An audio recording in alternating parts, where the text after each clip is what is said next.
History Channel was thinking about cutting me because What's one thing all the Pawn Stars fans, viewers don't know? What kind of dough are they paying? You guys ain't allowed to say? Probably could say. I mean, when someone would bring in something that you knew was worth way more than they knew, how come you guys don't buy it for the stupid amount they want instead of like telling them what it's worth? Should I give you the real answer? Yes. What it is, Brad Lee back again with another episode of Dropping Bombs. Today in the studio, folks, I got a real treat for you, especially if you like frickin' Pawn Stars. I got the famous Chumley with me today. What's up? I'm pretty good. Maybe drop the famous, though. Oh, no, dude, you're famous. One time I was in this restaurant, and I'm trying to get upstairs. I forget where it was. And, dude, they acted like the frickin' president was up there. There was people blocking you and stopping you. And what's funny is I had that room, and they kicked me. For me? They kicked me in my group. And I'm like, who the fuck is up there? Who the fuck is up there? And I'm sitting there all dinner long waiting to see who's up there. And your ass comes walking down. What year was this? It was about, I don't know. It was a minute ago. Maybe like pre-2018? I don't remember. I think everything was yesterday. Yeah. But it was a while back. But yeah. Was I walking out with the goon squad? Yeah, you had a whole entourage. Yeah. Everybody was up there. Yeah, my entourage days are over, but yeah, we used to definitely go out and eat in big groups. So what are you up to now? Just everything, despite what everyone thinks about me, being lazy, I'm actually a workaholic. All I do is work. So literally for myself most of the time, for Rick part of the time, but I pretty much work 7 days a week, 10 hours, 12 hours, 13 hours a day.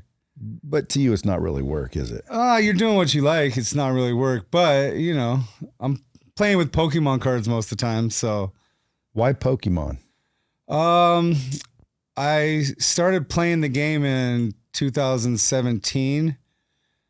Yeah, at 33 or 34, something like that. How do you play? Are you familiar with any card games like Magic the Gathering or something? Maybe. No. It's basically a strategic game. So you got to get these cards to like have certain powers or something? Yeah, you basically, I have a turn, then you have a turn, and you play your cards out and you attack and take all your prizes to win. Worlds was just this weekend. So is it like Uno? It's a little better than Uno. I think the winner of Worlds this weekend just took home like $50,000. So there's a lot of people in it. Oh yeah, there's several hundred, if not $1 million in prize money a year going out. Are you badass at it? No. What are the cards that are worth like ridiculous amount of money? There's a lot, but the older stuff, the first editions, graded in high PSA numbers like 10s, can be worth a lot. What's a lot? Over, 6 figures, but there's Pokemon cards that have sold for over 7 figures before. They come down a little, but what's the one of the Logan brothers was famous for chasing down? Probably the Pikachu. Well, he chased down a Charizard. He bought it from a guy locally here in Vegas, but he also chased down the Illustrator, which is probably considered one of the rarest cards because I forget the exact year, but early on, early 2000s, late 90s, they had an illustration contest for people to draw, and then if you won the contest, you got this special card called a Pikachu Illustrator. Most people just threw them in their binder, and most of them have never been seen again. What are those worth? That's the one that sold over $1 million at one point, but I don't know if a 10. I think there might be one 10 out there, but I know I haven't looked it up in a while. It changes all the time, but I would imagine a 9 would fetch somewhere between probably 500,000 and 700,000. Now I could be wrong because I haven't like comped that card out in a while, but I've definitely seen them sell for that much. Who's buying them? Everybody. Rich people that play. The Pokemon recently, over the last few years, especially this year, has started to become considered an investment class. So I would say a lot of it probably has to do with the crypto bros, right? It's a younger generation of people mostly that grew up, playing these cards. So how'd you get into it? I had to find something else to do. I got put on probation. And for what? For, well, for guns and weed. Apparently, you're not allowed to have them together at the same time. Oh, no shit. So I did probation, hired a great lawyer, but I was able to just do probation for the weed, but they wanted me to do probation. And then as long as I completed probation, you know, they didn't charge me for the guns, but the guns were all legal. Just weren't allowed to have them together. Is that a rule? It's a rule, yeah. So if you have a little... Well, I think I don't know the exact rule, but, you know, since I had THC in my blood. Well, now that it's legal here, would you have been charged with the same thing? It's federally illegal, so I don't really know. This was like 6 months before the law changed. So let's go back to Pawn Stars. Now, again, when I went down there, I remember the old man. I remember Rick for sure. Yeah, because you were a customer first, right? Yeah. Oh, yeah. Dude, I pawned my shit when I first moved here, like fairly often. Yeah. There was a while there that was fairly often. Yeah. I used to pawn my stuff there too. Yeah, it was not as busy. I can tell you that. There was a little window out front. The window's still there. Do people use it? It's for the night. Although he says 24 hours, the door closes at around 5 and just that window's open to pawn things. Now don't you, it's not really a full blown pawn shop anymore, is it? It is a full-blown pawn shop, but it doubles as a tourist attraction, yeah. Yeah, because every time I went by there was like lines and people wanting souvenirs. Yeah. I'm like, dude, that place is dust. If you have something to pawn, good thing I don't have to pawn my shit. You don't have to wait in line to pawn or sell. Oh, you don't? No, you just let the guy at the door know and he lets you into the counter. Now, where do you get your guests that show up on the show? Do they just randomly walk in? Well, some of them randomly walk in, but a lot of it is email-based, you know. Well, everyone wants to bring their coolest stuff in, so we just go through emails, you know, a couple times a week and filter out the coolest stuff and ask them to bring it in. And you're the, what 10th season, 100th season? It's been on forever. Yeah, it's weird between like paper seasons and actual television seasons. I think between all 3 television shows that we've done related to Pawn Stars, we're up over 600, close to 700 episodes. Why do you think the attraction is there so much? To the show itself? Yeah, because like every time you guys do something, is it the crew that you're running with? Is it just the so niche? I think it's has to do with a couple different things. One thing that I think made us so popular so fast was we started in 2009. You remember we were in a recession. I didn't know it at the time because I was very, very broke and poor, but I think a lot of people were hurting and more people were staying home watching TV, and they were watching us thinking, oh, I could go look in my grandparents' attic or my mom and dad's attic and see if I have any of this, you know, stuff that could be valuable. Yeah. And we coined it Laugh and Learn TV, like really, really, you know, early in on it. So at a time of Jersey Shores and the Kardashians, it was just something a little bit different that people could watch as a family. And were you there from the get-go? I was there from the get-go, not from the pilot, but there was maybe like 9 or 10 employees at the shop when the show started, and they were kind of filming with everyone, trying to figure out who can they use as the 4th person. And I naturally had known the guys most of my life, so we already had a good rapport with them, but I didn't watch TV at the time, so I was like, I'm going to go home and watch some reality TV and see what kind of character they're missing. And then I just thought like, well, they're all pretty serious guys. They need like some type of comic relief, someone that could be the butt of a joke. So that was intentional. It was intentional, but I just took my natural character flaws and exaggerated them 100 times, you know. Such as what? Just like, you know, basically my goal was to be like, you know, you go to a family Thanksgiving dinner and everyone has that uncle that we love him just because he's him, you know, he's a little goofy, a little off. But so I just tried to kind of tie that into like, you know, into who I was. Try to be fun, lighthearted, be at the butt of a joke, just say stupid, witty things that don't necessarily seem witty at the time, you know, just kind of, but it is witty if you like break it down. Did you get paid from day one? So I didn't get paid for the first season, but Rick did give me $30,000 to be on the first season. Really? And then they were, before the first season was over, History Channel was thinking about cutting me because I guess at the beginning of the first season, they did a focus group and I didn't test well. But then by the time they redid a focus group for the second season, they realized that if they cut me, then they probably would like not have the same show. They basically, I think the fans accepted me and realized I was a staple part of the, the guys. Yeah. But Rick was getting all the dough in the beginning. No, they were Rick, Corey, and the old man that all had contracts. Yeah. But season 2, I got my contract season 2, and it was crazy. Yeah. What kind of dough are they paying? Oh, I don't know. A lot. I mean, you guys ain't allowed to say? Probably could say. I mean, there was 1 year that was really crazy because they wanted to do 104 episodes in 1 year. And, I was making a few $100,000 a month at that time, but how was it? I wish I was more of a stable person at the time. All the Rolls Royces and Lamborghinis were great, but so you just started blowing it.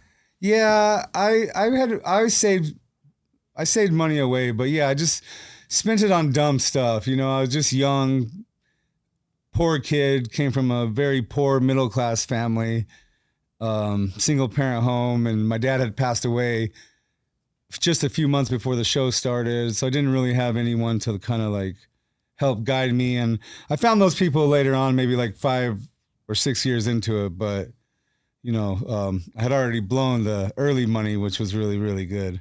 Yeah, the first year I actually didn't realize I had to, pay so much in taxes. I had to borrow money to pay my taxes from Rick and then pay him back.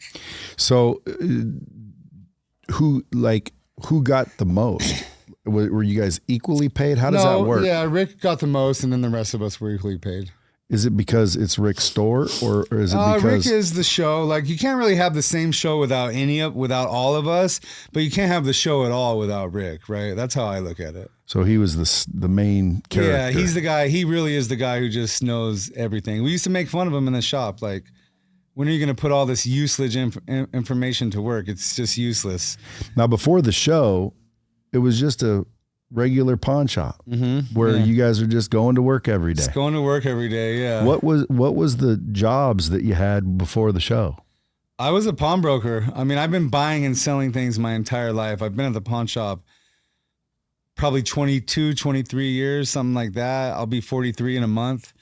So I've literally worked at the pawn shop half my life, and, my whole life I would just, buy and sell whatever I could, Yeah, but like there were doors going to the back. I'm sure you had warehouses filled with shit that you had to hold on to. Yeah. Like, what was your job when you first started there? You didn't have a specific job. You just did whatever you had to do that day.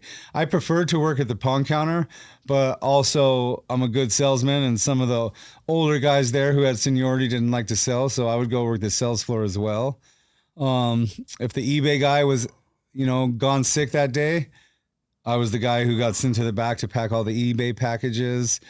7-Eleven runs. I used to love to do the 7-Eleven runs, I'd go out, and I remember I would yell at the new guy when they would come in, dude, 7-Eleven runs don't take 10 minutes, they take 30 minutes. I would go place the bets for the day. We had a bunch of ex-cops who worked there, and we like to do little baseball and basketball and parlays all day and stuff. So what was the hourly wage then? I made $52,000 a year, and I still make it. I still get my pawn shop salary. No shit? Yeah. No raises? No raises. I haven't got a raise yet, but are there regular employees there that aren't on the show? There's about 60 employees there, yeah. Now, when the show's filming, are they told to scram? They get out of the way, yeah. Or you'll see them in the background sometimes. Nate, you say you want the mic closer? And you can drop it if you want. So, yeah, I'm just trying to get a picture of like what it's like to go in there and film, because now you're a celebrity. Those are your words, I'll take them, but I don't like to consider myself a celebrity. I like to consider myself just an everyday guy. Well, I always tell people, sometimes they see me selling Pokémon cards and they don't realize how lucrative it is, or they say, oh, you're washed up. I can't believe you're doing this now. I always tell them, just because you know me as the guy from TV doesn't mean I'm not the guy who's been buying and selling shit my whole life. That's what I do. I don't want to just sit on my couch and do nothing. Yeah, I struggle with people, for some reason, like to think I'm a celebrity because I have Instagram followers and TikTok followers, but that's just social media. Like, I'm a business guy. Yeah. And people always ultimately want to act like I'm freaking Brad Pitt or something. Well, and now I might get booted if I go try to eat in that room. I might be waiting down there and seeing you come out. No, because you're a real celebrity. I think celebrities are on TV and movies. I'm not on TV and movies, but I do think social media is kind of the new TV. Yeah, social media is the new celebrity for sure. Yeah, so there's a lot of social media celebrities that are way bigger than I could ever be. Such as? I mean, all of them. Jake Name Paul. One. I don't watch social media, but FaZe Rug came into the shop the other day and filmed something. I think he has like 20 million followers on YouTube. Yeah. How many you got? I don't have a YouTube right now. Yeah. Are you stopped wherever you go though? Because you're recognizable. Yeah, most of the time I am. Yeah. Any hate? Like from other people? Yeah. Of course, yeah. What do they hate you about? I have a good friend who always tells me, he'll hear people talking crap about me, and he just always says, "Oh, that's just someone who doesn't really know you. They just..." Yeah, but what would they say? Like, dude, you don't cause any trouble. You're just running around being funny. Yeah, people find reasons to hate you. Usually it stems from stuff they don't like about themselves they see in you. So you have a new store opening here pretty quick. Yeah, I deal in collectibles, mostly Pokemon cards. I have a new brick and mortar. It's called Rarity Reserve. We will deal in more like mid to high end, not crazy high end stuff, but mid to high end tier stuff, and like out of print Pokemon and sports cards and stuff like that. Well, how do you know when you're thumbing through a box of cards you buy if any of them's worth anything? If it's Pokemon, I just know. But I mean, is there books? How do you learn? No, I look shit? them up before I buy them, but you could give me a box of cards right now and I could pull out all the ones that have potential value. How do you know? Just from what I do. Just from the history? I do it all day. Before I came here, I spent 4 hours pricing out graded Pokemon cards that I just bought over the weekend. And you price them out based on whatever you feel? No, I price them out at the market.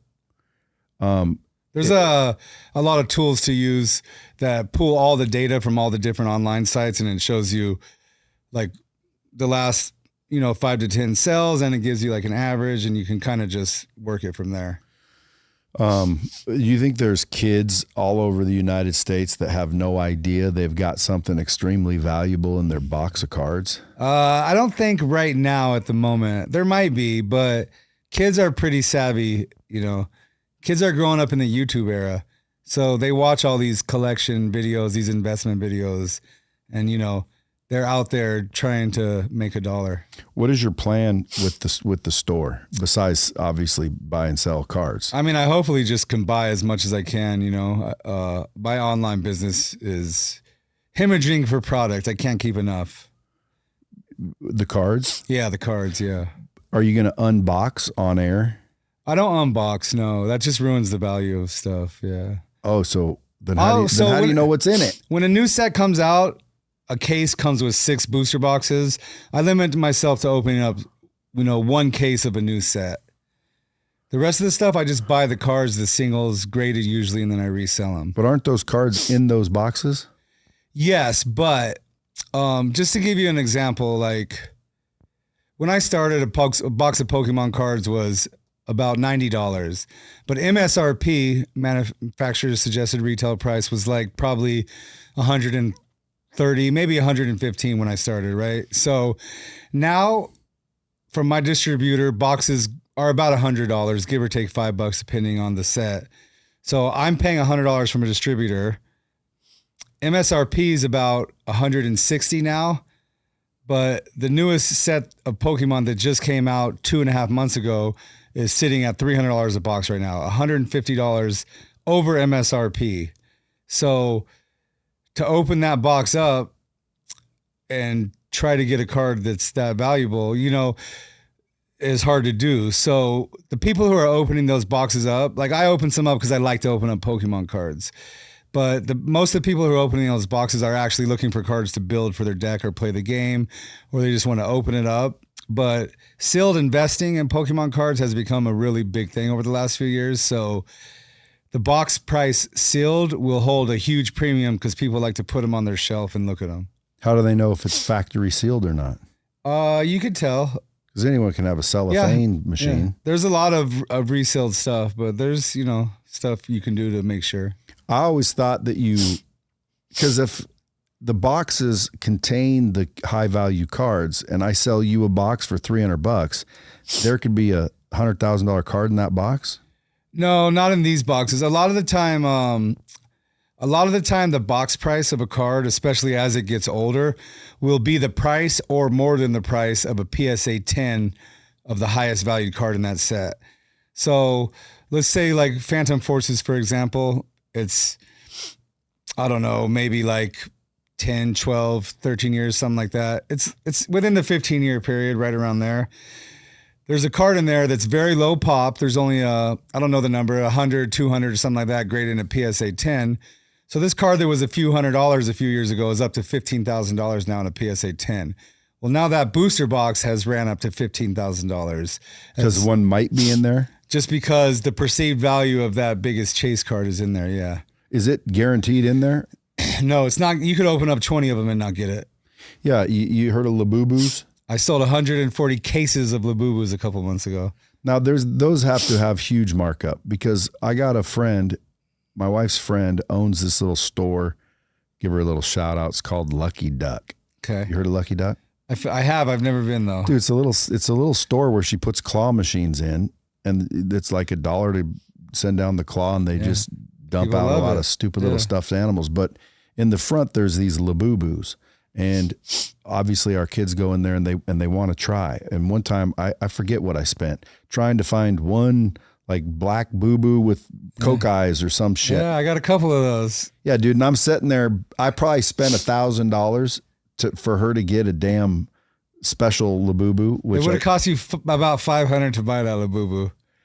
The little one? The black one you're talking about. Yeah. It's the secret rare one. That's the one that they kept opening to see if it was in there. Yeah. How many are actually out there? I think that is 1 in 24. It's not that rare. So if I bought 24 boxes, I should get one? No, but if you bought 50 boxes, you should definitely get one and maybe two. And what are they worth? Pop Mart sells them, I believe, for $20. They shot up at one point on the secondhand market to people like me who resell. I was still having to pay like $65 for them. But they've gone down in price a little bit. I haven't checked the price recently, but they're probably back down around $35-40. Can you sell me one? Sure. I'll take one. Yeah, I can't. Like, I don't know if it's going to be a black one though. It has to be. I don't. So all my black ones are gone. I have 2 black ones left, but I got them tattooed. What do you mean? You can get Labubus tattooed. Where? By a tattoo artist. So I took 46 Labubus down to LA and got them tattooed by the guy who started the Labubu tattoo phase. And then I sold all those for like, 100 to 150. Dude, I see grown people walking around with Labubus strapped on them. I wear one too sometimes, but it's just because it's what I do. I sell collectibles. Do you want people to know it? Of course I do. Have you heard that they're supposedly evil? Yeah, I saw the video. Yeah. Do you think that's just trying to hype Labubus? I think that's just someone trying to get clicks and views, right? Yeah. They're trying to get their quota for the month on YouTube. Just for the record, folks, my kids have, I would say, at least 200 of them, and no evil scratches, or there's no bad luck happening. My niece, I took my nieces a bunch when I went to see them. They live in Utah. My oldest niece went on like a church resort kind of thing with the girls, of her age group. And her friend would put the Labubu in someone's room and the girls would freak out. And then that girl who, would put it in their bag. And then my nieces would sneak off during, group activity, go find the Labubu and take it and put it in someone else's tent. And like the girls are getting freaked out. The supervisor, the adult supervisor, had to like try to figure out who was doing it, but they never gave themselves in. He's like, please stop doing it. But she didn't. She kept doing it. What about the ones that are like that big? Yeah, some of those are going for crazy money. Because I got one of those. Yeah. Yeah, it's like big. Yeah, Labubu. Yeah. I mean, I've seen sales of those up in the 5 figures. I don't know which one you have. See, how do I know? That's my point. Like, how the hell do I know? What if I got a zinger at home? I mean, I'm your guy. You just send it to me. I'll tell you. All right, I'll take a picture of it. Matter of fact, where's my phone? Has you got my phone? I'll tell I'll just look it Kendall, up. send me a picture of the big Labubu right now. Yeah, well, look it up and see what it's going for. How do you know how many different kinds are there? I mean, I'm just gonna look up the picture and search for it so I can get an accurate price. What if this sucker turned out to be the good one? If it's a good one, I'm gonna lowball you and try to buy it. Go ahead. You'd have to those negotiate. kids ain't letting it go, huh? You'd have to negotiate with Kendall. Oh, you'd be surprised what a black Labubu could get me. Well, the black one, for some reason they want one so bad. That's because that's the status symbol of Labubu. But they're only $65. Well, if you want to buy the black one open, I don't know what it costs today, but for a while they were around $500 to $600. It might be $400 for the now, little ones. Yeah, because the ones in the boxes we were buying are just little ones. Yep. But the big one was sitting up there, and she's like, "Can I have it? Can I have it?" I'm like, "How much is that?" I forgot what she said, but because how long ago did you buy it? A year. Oh, you might be up some money. She's like, "Which one?" Yeah, the big one. I think it's brown. So, but the boo boo craze once it ends, it's getting close, I think. Well, like look at the Beanie Babies. My wife has Beanie 1,000 Babies, Beanie Babies from back in the day, untouched, just saved. But Beanie Babies did it to themselves, right? How? I think a lot of people learned from Beanie Babies as well as the card industry learning from 90s junks, wax, sports era stuff. Beanie Babies were so expensive because they were very hard to get, right? It was a small print run. Beanie Babies saw how much everybody wanted them and decided around like Black Friday or, for the Christmas push that year that they were just going to massively re-release them. So instead of you wanting a Beanie Baby, going to the store thinking, oh, I got a 5% chance to get one, now you can go to the store, walk in and get one whenever you want. So the scarcity wasn't there, which will drive up the price. Nothing drives up price like FOMO. What about those? You remember Cabbage Patch Kids? Yeah. Those things were ridiculous at one point. Now they're worthless, right? I imagine they're not too valuable, but I'm sure there are still some Cabbage Patch Kids that hold a good value. Probably some of the very original first year ones probably still hold good value. So the reason I asked about the filming of the unboxing is because somehow you want to create this brick and mortar so everybody locally can come and, they can fly in, and obviously it's you. Are you there? I'll be there some of the time. Yeah. I mean, because again, people just going to want to come in and just because it's you, they're going to be in for a rude awakening. They're not going to be able to come in just for it's me. They're going to be told by the sign and by the people working there, if you're here to take a picture with Chumlee, come back tomorrow. He does his candy shop from 11:30 to 1, and that's where he takes pictures. I can't have people coming into the collectible shop that don't want to look and buy and possibly buy collectibles. It can't just be, I think that's Zemo. I don't know what that one's worth. Let me look. Zemo? I think so. It's would she know his name? Its name? Maybe. Well, that's the, does it have a tail on the back? Don't know. And then there's I forgot I got her this one too. Oh yeah, I never even seen that one. Hey, rare. I got a rare baby. Rare Labubu. Yeah, they do have some pretty rare ones, but you've never seen this one looks like maybe a baby. Yeah, they do all the different stuff with the Labubus, but I don't think the Labubus will. How much you give me for that one? I gotta look it up. I'll probably sell it and find out it's worth a couple thousand bones. Yeah. So, the filming and the unboxing I got from a buddy of mine. You might know him, Dan Fleischman. Yeah. You know Dan? Yeah. So he started the little cards shop he has. And the unboxing was drawing like tons of people online, just getting him free publicity left and right. Mm-hmm. And all he would do is sell the boxes. And then whoever bought them, usually he'd have his celeb buddies come in and open it. Yeah. And then, you get yourself a smack doodle card in the middle of that box. Maybe. Well, it happens though. Yeah. And then he's doing sports. Yeah. Yeah. Why don't you do sports? I'm dabbling in sports a little bit, but I know Pokemon, right? Pokemon is what I know. I know how sports is a different market. You know Charizard, right? Yeah. The most famous Pokemon. Have you ever heard of Charizard getting a DUI or beating up his wife in the elevator? It doesn't happen. You know, the volatility there is much different than sports card. Yeah, you mean a celebrity athlete does something stupid, the card goes down, right? What about a signed Adrian Peterson jersey? I guess that would all depend on whether the jersey was game worn, what kind of provenance. You know, Adrian Peterson, I don't know what his autograph goes for off the top of my head. I'm imagining maybe a couple $100, maybe more. I don't know how much he signs. But if he's actively doing autograph signings, then the autographs are worth less. More, you know, someone who doesn't sign a lot, their autographs are worth more. See, this is why I don't get into that shit, dude. I don't know one card from another. I could have a Pokemon card at home in my daughter's book that could be worth a bunch and don't even know it. But that's the great thing about a business, right? You do what you know and you do it so well, right? So leave the Pokemon to me. I know it well. I do good, and well, how can I or listeners somehow make money with you in the Pokemon world? What's a way that someone could make money with you in Pokemon? Like, hey, find me. Like, you have people out looking for you? Oh, you can. I will buy any graded card. I mean, I'm looking to buy cards from the $10 to $500 value as much as possible, and then I still buy lots of $1,000 plus cards. But I don't get into the like $10,000, $20,000, $100,000 stuff very often, you know. With Rick? Oh no, Rick doesn't.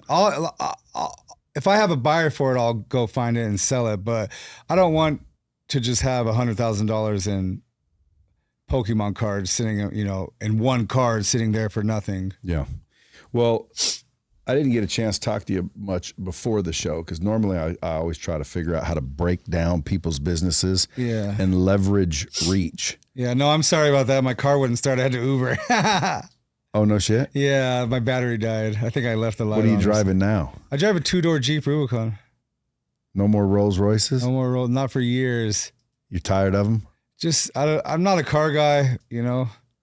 Back then, I was just so excited to have money. Yeah. I mean, Rolls Royce is nice, but. Yeah. Well, I mean, I drive one, and honestly, they are nice. Yeah. But I'm to the point where I'm almost like. I like my Jeep. I like my Raptor. Yeah. I was thinking about a Raptor, but. The R is the only one to get. Yeah. I went with the Jeep. Just, I want that, like. You live here in Vegas? Right down the street. Yeah. So every, September the show ends, or when does the show end and you get a little time off? We've had like a year off right now. Yeah. What for? Just, we had filmed so much. They still have new episodes ready to go. And so when they ready to film, they come back and say, okay, let's hit it. And then you're solid every day for 6 months? 5 days a week for about 6 months. Yeah. And they just put them all in the can. It all depends on how many episodes they order, but average is about 6 to 7 months. Are you allowed to wear like Rarity shirts? I probably could finesse it, but I'd have to just sign over the paperwork and stuff. How would they know? Like, can you wear that to work? No. Do they say? I used to be able to wear whatever I wanted, but we got too big very fast. And then our small production company, Left Field, got bought out by ITV. And then the lawyers who work at ITV need to justify their job. So they're always searching for things that they think could get them possibly in trouble or sued or something like that. Or what about divert interest and they want a piece of everything?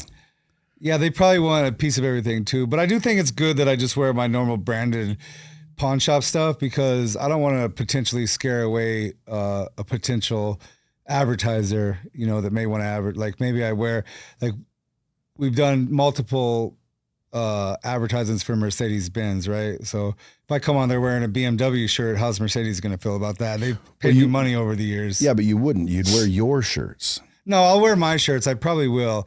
I'm actually in the new season. I've actually talked to Tracy, our producer, and I want to film some stuff inside of my shop and get some exposure like that. You think there's a spinoff coming for you? No. Why no? Would you do one if they offered? I don't know. Why wouldn't you? It's Don't you have your own little cast of characters? You will. Yeah, but it's. I mean, I guess the real answer to that is the money's better in Pokemon. The only difference is the TV. There's no overhead, right? So the money's really good in TV, but the way television is going, it's not exactly stable, right? Everything's moving over to streaming. You think that's the new thing? Yeah, I think streaming, I think cable will stay around, but I think, the library is what's important, right? Everyone wants to sell their library. Do people know your real name? It's on the internet, yeah. Do people ever yell out, Austin? They do. Do you look, or like you don't even go by that anymore? If I'm in a place where it's a bunch of fans, I never look because I don't like really to look. But there's a few people I think there's only one or two people that call me Austin. I don't even know if they call me Austin. They call me, yeah. Do you ever get like media training or the show saying, now, Chum, you can't be going out and doing dumb shit anymore? No media training, but we do have a morally clause. Like, what's that mean? Don't get caught fucking a goat? Probably something that would probably be really bad. But is that what they? Yeah, just like they don't you can't want you do in this, trouble. you can't do that. Yeah. And you did get in trouble. Did that cost you anything? I probably would have got off with no probation, but they said, "Hey, we're ready to." They didn't tell me this directly, but through the grapevine, they were ready to film a new season. But if I went to court, then they were just going to drop the show. But if I can just get probation, then they're fine to start a new season. So I just took probation, even though I probably shouldn't. I probably would have walked away without anything. You seem to have a lot of random expertise. What's a subject that nobody knows you actually know? I don't know if I have any random expertise. I mean, I guess I just know a little bit about everything. Working in the pawn shop, you're kind of always studying, right? I forget so much and I learn so much every day. It's just, I'm not like Rick, where Rick reads something once, he soaks it up, it's in his brain. I got to move stuff out of my brain to make room for whatever I'm working on that day. I mean, I'm known for Pokemon. I'm known for shoes. A lot of people actually think I know a lot about pinballs, but I don't really know a lot about pinballs. I kind of I knew a little bit about these couple pinballs machines we filmed with early in the season, and the History Channel decided to tag me as like the pinball expert. So maybe that's the opposite question you asked me, but people think I know a lot about pinballs, but I really don't know very much. When someone would bring in something that you knew was worth way more than they knew, how come you guys don't buy it for the stupid amount they want instead of like telling them what it's worth? Should I give you the real answer? Yes. All right, because we're on TV. No, we like to do good business, right? Okay. The first one was the real answer. No, this is the truth. I'm sorry I'm sniffing all day. I hurt my ear scuba diving several years ago, and the pressure in the air today is just like clogging my ear. Well, I mean, because if I'm a pawn shop, someone comes in, and I don't think it's rude personally. Why? Well, because I didn't say anything. So if you brought me this rhino, and I know, oh, that's a Picasso, rhino, and you go, hey, I want to sell this, and I go, how much are you looking to get for it? And you're like, I'll sell it for $500. Now, why would I say, sir, that is worth $500,000? Well, say you have 10 more of those rhinos at your house.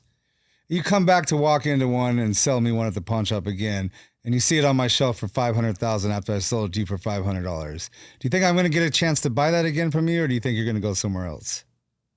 I don't give a rat's ass. Well, a lot of people will be What's very the likelihood upset. I'm going to sit there and liquidate my belongings to a pawn shop my whole life? But someone is, you know what I mean? That's what, like, some people do that. You used to pawn your bracelet for X or N's, right? People do the same thing. Well, pawn is different. Pawn is different, but people do the same thing with selling stuff, right? They're like, maybe they just bring one in because they want to see what they can get for it, right? And then so they come in, they get $500 and they think, oh, great deal. But now they come back and it's on my shelf for $3,000 or $5,000 or something like that. I'd rather make the long-term money and over, especially in a pawn shop. The money's made from repeat customers, not You don't make your money off one-time customers. You make your money doing business and building relationships with people over a long period of time. So if I walked in and I had something worth 50 grand and I said, I'll take 3 grand, you guys would say that's worth 50?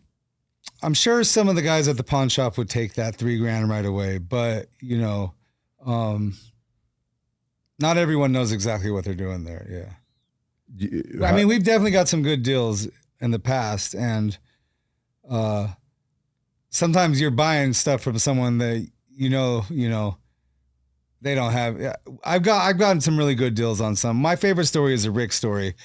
This was back when gold was like $400 an ounce, right? Some guy comes in with a $50 gold piece, and he asks Rick, "How much will you give me for this?" And Rick takes a look at it, and the guy looks Rick dead in the eyes and goes, "I want $50 for it. I know what it is. It says $50 right on it." Rick's like, all right, I'll give you $50 for it. Guy's walking out, looking at his girl, saying, "See, I told you they wouldn't get me, babe. It's a $400 coin, you know?" So there's opportunity there, but for the most part, it's just much better to do long-term business. Yeah, that makes sense. This guy looked like he had no business. Like, if you have a coin, like, you know what that gold coin's worth if it's yours. You know, if you collected it, he probably got it, you know, maybe his parents passed away or something like that and just had, you know. You think where's the line between collecting and hoarding? I get, it's a thin line. Yeah. If I went to your house right now, is there shit everywhere, or only because I'm in the process of moving to my store right now? I have 400 orders on my shipping table from the last 2 nights, last 2 times I streamed. But no, I don't collect much. I don't have. Typically when you come to my house, you'd be like, your house looks too empty. So you're not a collector, really. You're a trader almost. The same thrill that most people get from collecting, I get from buying and selling. I've been doing it my whole life. I call myself the curator of collections. You know, I want to help you find the things that you want to put into your collection. I don't want to put the things I like in my house massively, right? Like, I love samurai swords. I have one. It's 500 years old. That's good enough. If I get another one that's even cooler, I'll probably sell the one I have and put the new one up. How much would you sell that for? I wouldn't sell it. Yeah. Is it like one of those, this is folded Japanese steel from the... Yeah. I think I paid like $5 grand for it. And my guy was like, I waited for years to buy one because my guy was like, he knew I wanted one. He's like, I'm going to wait till we get the right one that I could get you at a really good price. So yeah, I'm sure it's doubled in value since I bought it. Probably sharp as hell. Very sharp. Yeah. So what's something do you have anything that you would never sell? I always say if I sell this samurai sword, that means that I couldn't pay rent and I'm down bad. So that's probably like one. I probably wouldn't sell that, but no, I would sell almost anything. When you get into a samurai sword that's 500 years old, that is almost irreplaceable. But I don't really look at most things as irreplaceable. Even like the Pokemon cards that I have in my personal collection, if you walk up to me and want to buy it, I'll sell it to you right now because I know I can go out and rebuy it, right? I can make a couple phone calls and find that card for probably a little bit cheaper than I sold it to you at. Someone says VHSs are now becoming VHSs have been trying to make the move for quite a few years now. How would that work? It's just the nostalgia, right? A lot of the valuable stuff is the stuff that first print run that never got opened, and it's really clean. And once again, the higher it grades, because they grade VHS now, the more money that it's going to be worth. You're talking about the tape? Yeah. Or the machine? The tape. What about the machines? I haven't seen any machines, What but good would a tape be? I wouldn't doubt it because all the Nintendos and stuff. Well, you don't watch it. You don't watch your collection. Why not? It's just for resale, isn't it? It's an investment. It's an investment. I know it's hard for you to believe, but collectibles have become a strong investment. People are building large portfolios of collectibles over the last couple of years. But if I came down and I said, okay, I want to put this 100 grand somewhere, and I bought 100 grand worth of Pokemon cards from you, why would you have sold them to me if they're worth more than that or going to be? Because I probably bought them for 85 to 80%, and I'll just reflip it and do it again. So it's just a business for you. It's a business for me. I love Pokemon. I have cards that I collect.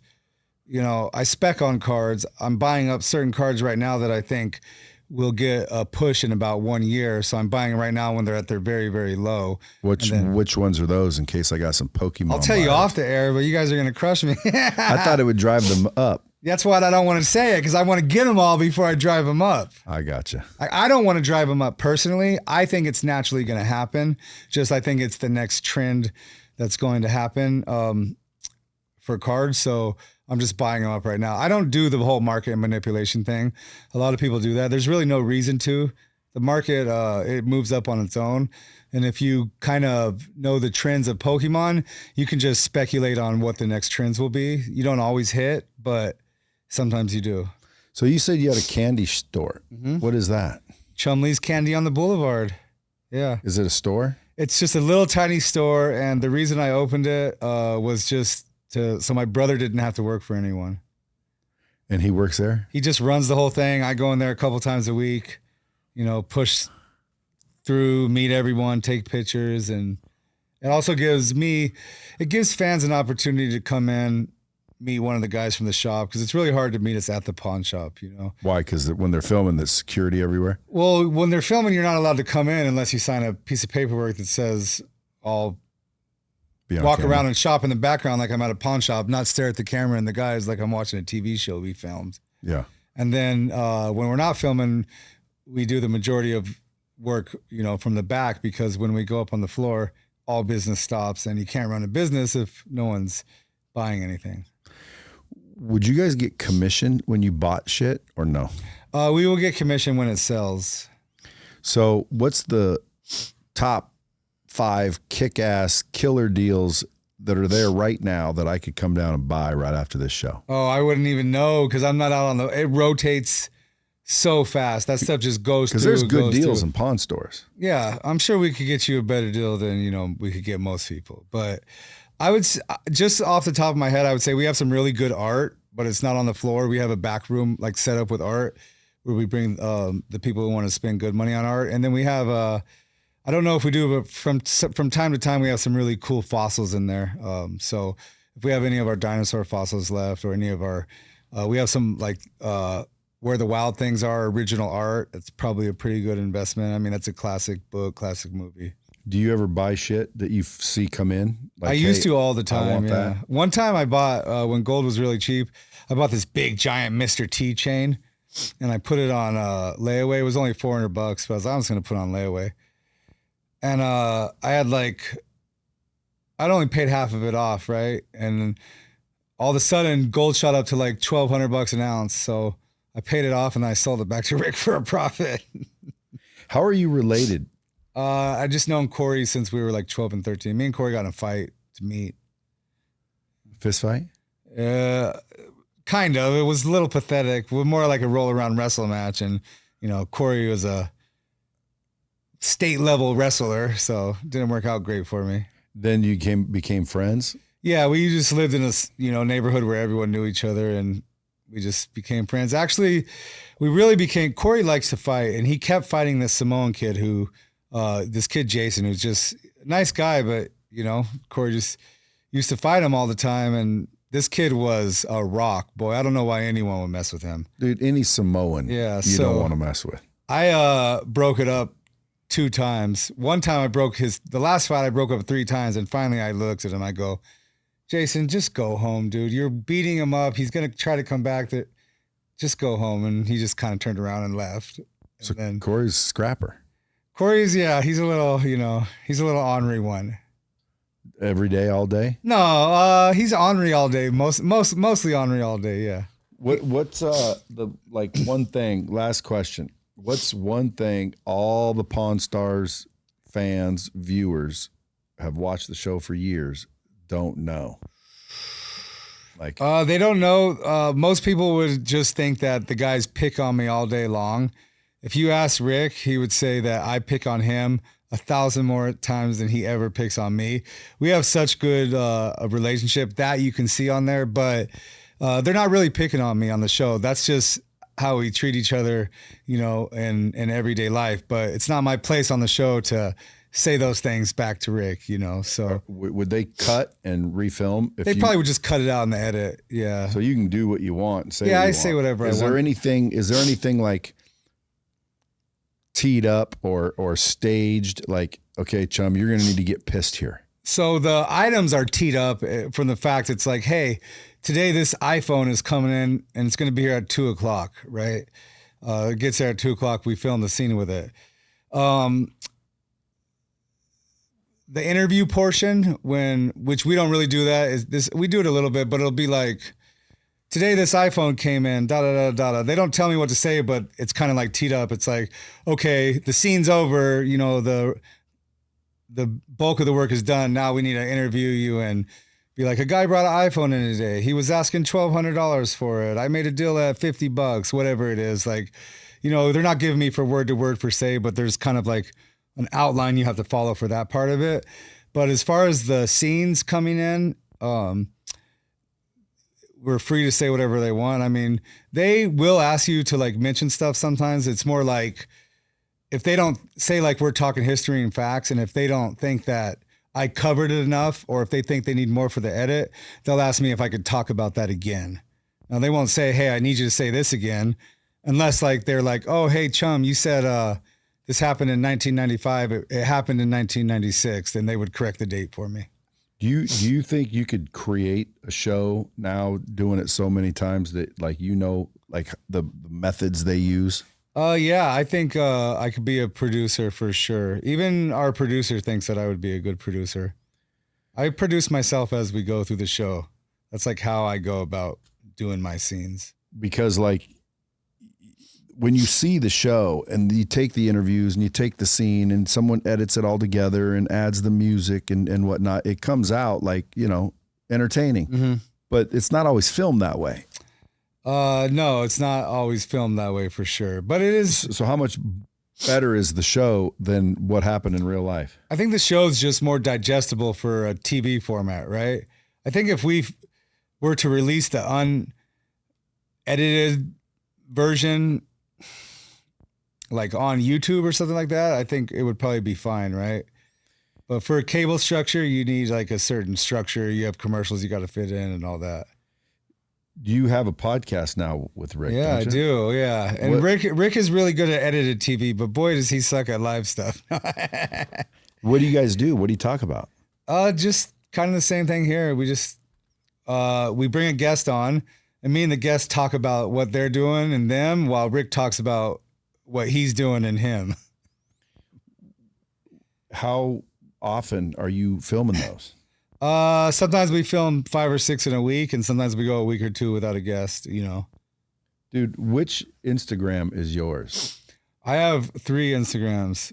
Chumley Collects, and Rarity Reserve. I just started Rarity Reserve. I haven't pushed it yet. Well, I just tried to tag Chumlee, and it says Chumlee doesn't allow anyone to mention you. That's right. Which means no one can tag. What do you mean that's right? Yeah. That means there's no one can tag you. You know, we don't want all the different girls finding out who I'm dating. No, I'm just joking. I actually thought I took that off. I'm gonna go. I'm gonna go with Chumlee Collects. Yeah, I'm a very private person. I don't care to be tagged. I don't care to be. That's how you get shared. That's how you get billions of followers. I'm doing just fine. Could always be doing better. I would love to be doing better, but I'm doing just fine.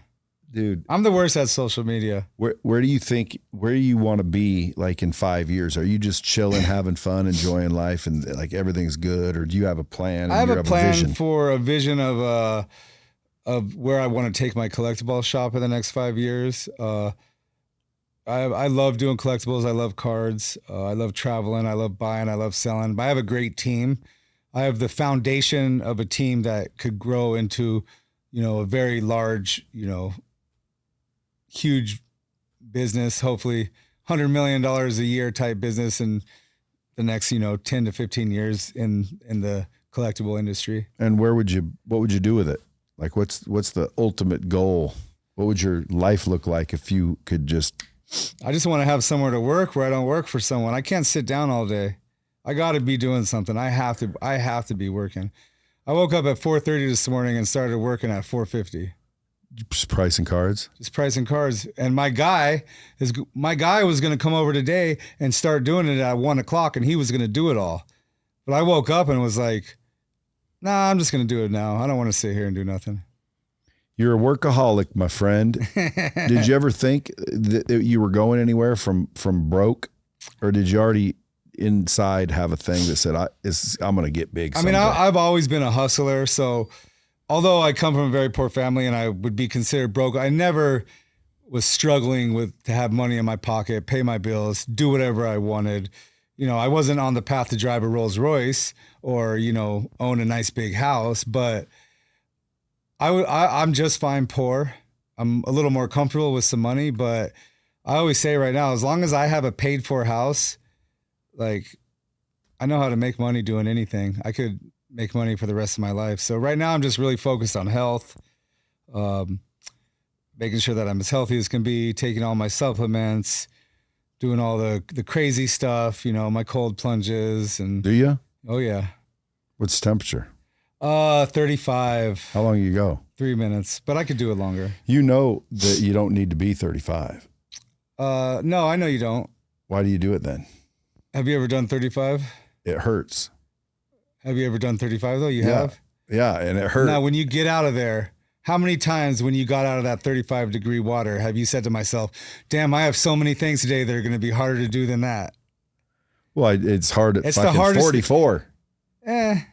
35 is way different than 44. Yeah, it's not hard for me. It seems like 40 is different than 44. Oh, like it sure. seems like the colder you get, it begins to hurt. 35 starts to tingle. I'm at 37. Mine only goes down to 37. Well, you know Gary Brecka? I don't personally know him, but I really want to. I love him. Well, I know Gary, and he told me, dude, you're wasting. Yeah. You don't need to do that. He said, as long as it's below. I think below like 58, right? No, less than that. I think it's like 50 something. 56 or something. But it's like, as long as it's below that, you're good. I just do it for the mental aspect of it. I even go crazy. Then why not do 29? Mine only goes down to 37. Oh. So after I hit my 3-minute time, I go all the way underwater and I count to 20 as slow as I can. So I do an extra 20 to 30 seconds, fully submerged head and all. Are you indoors or out? Indoors. Well, you got to admit, doing it in Vegas is much easier. Not in the winter. No, dude, that's when I quit doing it. Yeah. Like in the summer, I dip. Yeah. I get out. I feel invigorated. It's refreshing. Yeah. In the winter, I got out. I couldn't warm up for like 4 hours. That's the best. I love that feeling. Dude, I was bone chilled cold for 4 hours. No, I love that feeling. It's so refreshing and energizing, and I feel like it just gives me that extra little pep in my step and just like, you know, a little extra RPM in the gas tank. What can the Bomb Squad do for you, the listeners? The Bomb Squad can, I guess you can follow me on Instagram because apparently I'm not doing it right.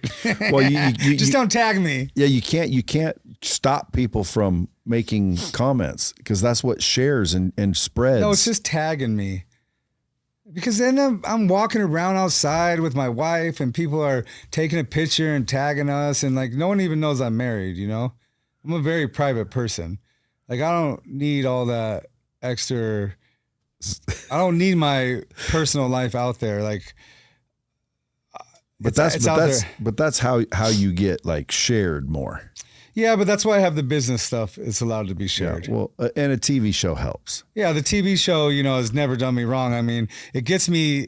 The great thing about the TV show is I could boot someone out from their room of the restaurant and I could get it with all my friends. Yes, it did. Yes, it did. Dude, I couldn't believe it either. We had that sumbitch reserved. Yeah, that's funny. Well, I also always have rolled with. It was downtown. I forget what restaurant, but downtown. I mean, you know, under the thing. Yeah. Was it maybe like the one at the D or the Golden Nugget? One of those. I think nice it was Golden steakhouses? Nugget. Yeah. You had to go up these stairs. Yeah, I think that's the Golden Nugget. Yeah. It's like an older place. Yeah, like an old kind of Italian steakhouse. Yeah. It starts with an A. And you had to go up these stairs. Yeah. But hey, you know, it is what it is. They probably didn't want the crew of people I was hanging out with sitting in their restaurant. We were probably all wearing white T-shirts or black T-shirts and jeans. And do you hang out with Rick and everybody, or you got your own set of friends? So I hang out with who I do business with always my whole life, whatever I'm doing. Corey lives in Mexico, so I don't hang out with him. Me and Corey never really hung out too much. We would hang out a little, but we live opposite sides of town. I live here. They live in Summerlin. I do see Rick from time to time. I see him a lot, actually, like at work, but when he's bartending, I'll go hang out with him at the bar. I love hanging out with Rick. Bar? Yeah, Rick has a bar. What's it called? He didn't tell you? I didn't. Rick's Rollin' Smoke. It's part of his barbecue. Rick's Rollin' Smoke? Yeah, and he'll go up there bartend once or twice a month on a Friday. Where is it? In the parking lot of the pawn shop. Is everything right there? Everything's right there. Dude, I need to get down there. I haven't been down there in like 100 years. Yeah. There's candy stores and bars. Candy stores, yeah. We even got Labubus at my shop. Bring the girls down. I'll bring them down. I'm going to bring my 2 Labubus down. Do you trade Labubus or do you just buy and sell? Do you buy? Yeah, but I buy everything, at a price where I could resell it. If anyone's got any Pokemon cards, should they? You guys should hit me up. Hit up Chumley Collects. There's a link in my. See, now I'm learning. There's a link in my profile for my Discord. That might be on my TikTok. See, I don't know. He'll be tagged, folks. He'll be tagged. But I want to buy all your Pokemon cards, and I'm trying to buy sports cards now too. What if you get dicked on those? On what? The ones that they go out and beat their wife. Well, you sell them fast. Do you have people when you get something you can off it quick? Other dealer buddies? I could sell my entire, I could sell everything I have right now. It's probably, I don't know, I probably have $300,000 or $400,000 worth of stuff that is all to be sold. And I could probably make 1 or 2 phone calls and sell it all. What are you making on average turn? Like 15, 20%? Sure. Or more? Probably more. And how often do you turn it? I mean, I spent $90,000 on graded cards this week, and I imagine they'll be gone before the month's over. It'll probably take me maybe like 25 hours of streaming to sell it all. So why don't you take investors? I don't want to give them any money. I don't even make much money off my Pokemon thing right now because I pay my guys really, really well. So I'm putting every single dime back into it. And say it one more time so people can look it up.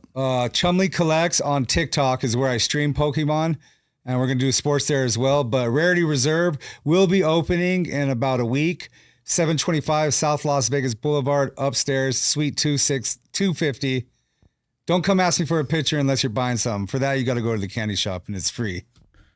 Folks, until next time, keep it real.